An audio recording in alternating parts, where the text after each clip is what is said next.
Yo yo yo, bienvenue sur Wrestling Clinic, bienvenue dans la nuit des temps. Aujourd'hui, nous sommes le 7 mai 2019 et il y a 30 ans, jour pour jour, la WCW, à l'époque la NWA encore, mais bon pour faire simple on va dire WCW, nous présentait Wrestle War 1989. Le show il a lieu à Nashville devant 5200 personnes et en termes de pay-per-view, eh bien c'était 120 000 achats au niveau des États-Unis. Qu'est-ce qui nous attend dans ce show? Eh bien pour faire simple, et je vous invite à regarder attentivement cette review, eh bien nous avons aujourd'hui un des plus grands matchs de l'histoire entre Ric Flair d'un côté, challenger au titre de champion du monde de Ricky the Dragon Steamboat. Ce qui va être très intéressant, c'est de voir quels sont les éléments qui font que nous avons eu ce jour-là un des plus grands matchs de tous les temps, car ça dépasse le catch et comment dire la technique et la performance athlétique. Et vous allez voir quels ont été les éléments qui ont permis ce jour-là d'avoir un combat qui aujourd'hui, 30 ans après, est toujours, en tout cas à mes yeux, aussi époustouflant. Et en dehors de ce combat absolument extraordinaire, nous avons la présence sur ce show de Sting, de Lex Luger, donc installez-vous confortablement et puis soyez bien attentifs car on va se lancer dans cette review et je le répète, qui va comprendre dans quelques instants le décortiquage d'un des plus grands combats de tous les temps. Et bien sûr, avant de se lancer dans le vif du sujet, si c'est la première fois que vous tombez sur les vidéos, n'hésitez pas à vous abonner à Wrestling Clinic, et puis si vous êtes déjà abonné, n'hésitez pas à mettre un petit like, ça fait plaisir, à partager sur d'autres réseaux sociaux ou à commenter, c'est toujours un grand plaisir d'échanger avec vous. Donc voilà, sans plus attendre, on va se lancer dans le vif du sujet. Le premier match, c'est le Great Muta, Keiji Muto pour les fans de catch japonais, qui bat Doug Gilbert en 3 petites minutes. Donc voilà, c'est un squash, un bon squash si ça veut dire quelque chose. Pas grand chose à dire de plus. Ensuite, on a Butch Reed contre Ranger Ross. Alors Ranger Ross, c'est un petit peu le sergent Slaughter du pauvre, on va dire. Et pour ce qui est de Butch Reed, il avait fait de la NWA, ensuite il est allé à la WWE entre 1986 et 88, et puis là il est de retour. Le match dure 7 minutes, allez, s'il faut mettre une note, je vais lui mettre une étoile, il n'y a rien de particulier, si ce n'est la présence de Teddy Long à l'extérieur du ring, Teddy Long qui deviendra un petit peu plus tard manager, puis arbitre à la WWE. Avant ce combat, oui, ça m'est sorti de la tête, on a eu une bonne petite promo de Ric Flair, et après le combat entre Butch Reed et Ranger Ross, on a eu une interview du champion des États-Unis qui à l'époque était Lex Luger, qui nous fait une promo où il est bien motivé et à plusieurs reprises il nous parle de combattre devant des millions de personnes. Bon, voilà, on est à peu près à 125 200, on est 5 200 dans la foule et 120 000 personnes qui ont acheté le show pour le regarder live aux États-Unis. Après, on a un bull rope match entre Dick Murdoch et Bob Orton. Bob Orton, le père de Randy Orton. Ce match dure 5 minutes, bon voilà, un point de suture parce que c'est trop court pour que ça aille plus loin. Et puis ouais, non, c'était franchement bien sympa dans le concept, c'est-à-dire que des coups de poing.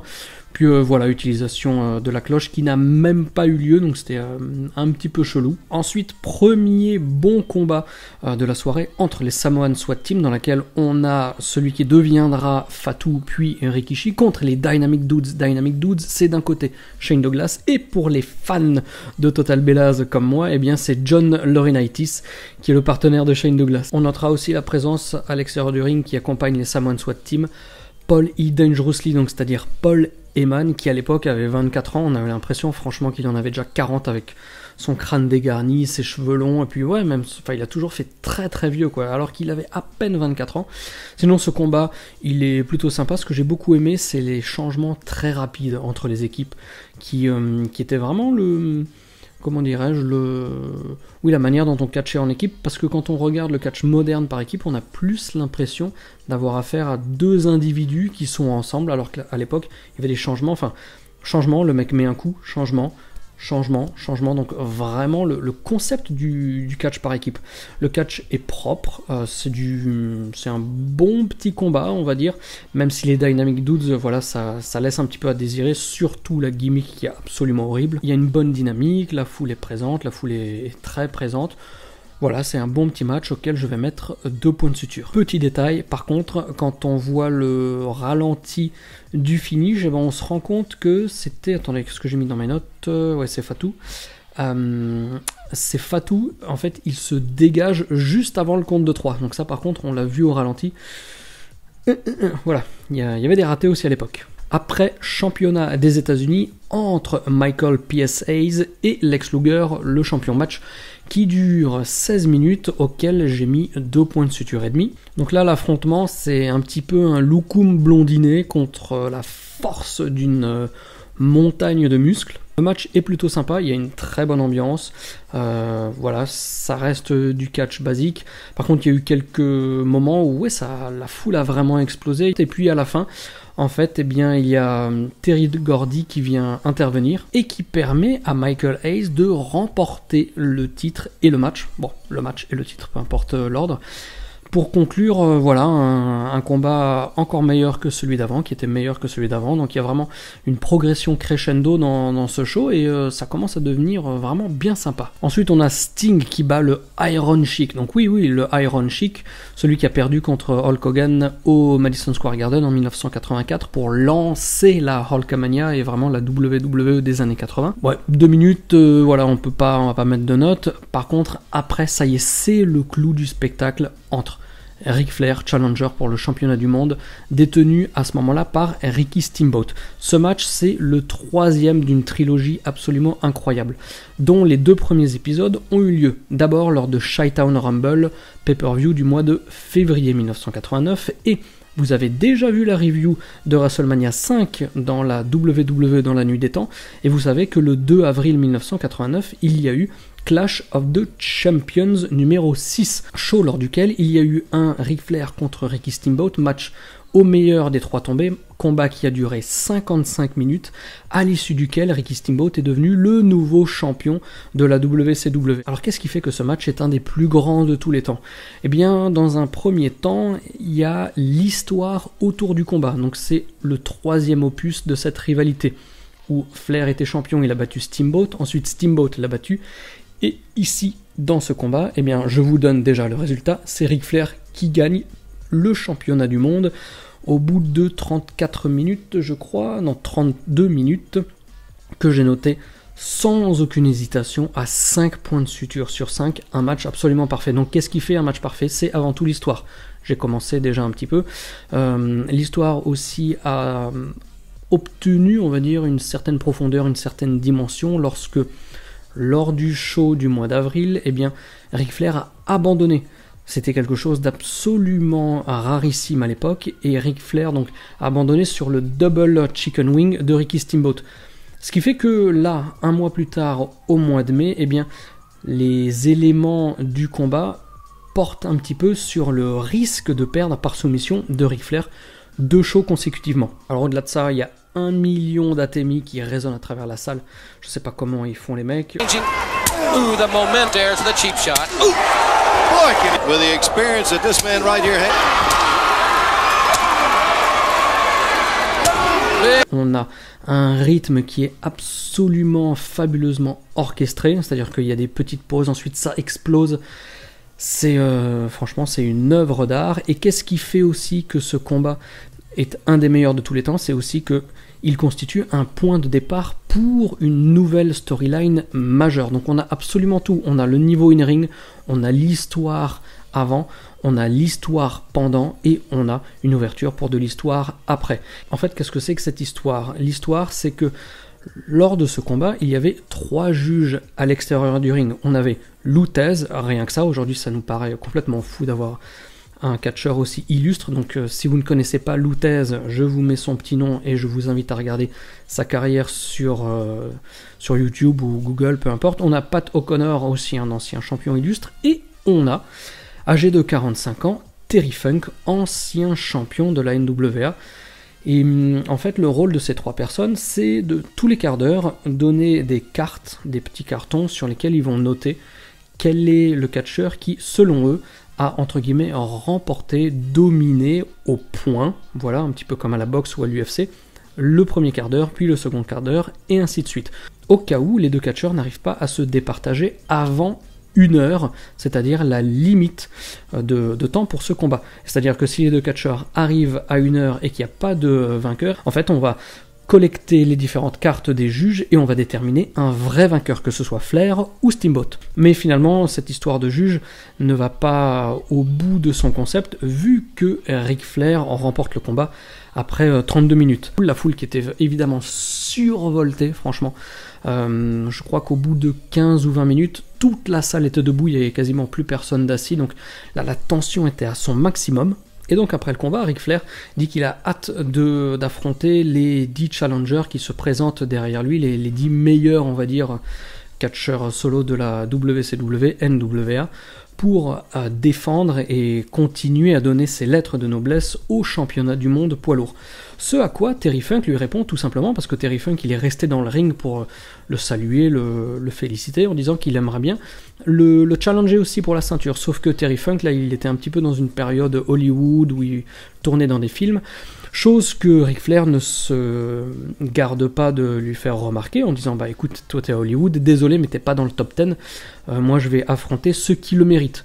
Ensuite Terry Funk dit ouais bon allez c'est bon, c'est pas grave, je déconne, t'inquiète pas, félicitations. Et là, il turn de Terry Funk attaque Ric Flair et il va ensuite lui porter un marteau-pilon à piledriver sur la table des commentateurs, ce qui va lancer une rivalité absolument incroyable pour le reste de l'année 1989 et on aura à cœur de partager ensemble sur la clinique les pay-per-view pendant lesquels Ric Flair et Terry Funk vont s'affronter. Vous verrez que c'est aussi encore du très très haut niveau. Donc voilà, je me répète peut-être un petit peu, mais l'histoire qui a mené au combat, l'histoire qui est décrite dans le combat, le niveau physique et athlétique des catcheurs, la foule survoltée qui attend impatiemment que le match arrive à son terme pour couronner un nouveau champion ou que le champion en titre Ricky Steamboat conserve sa ceinture.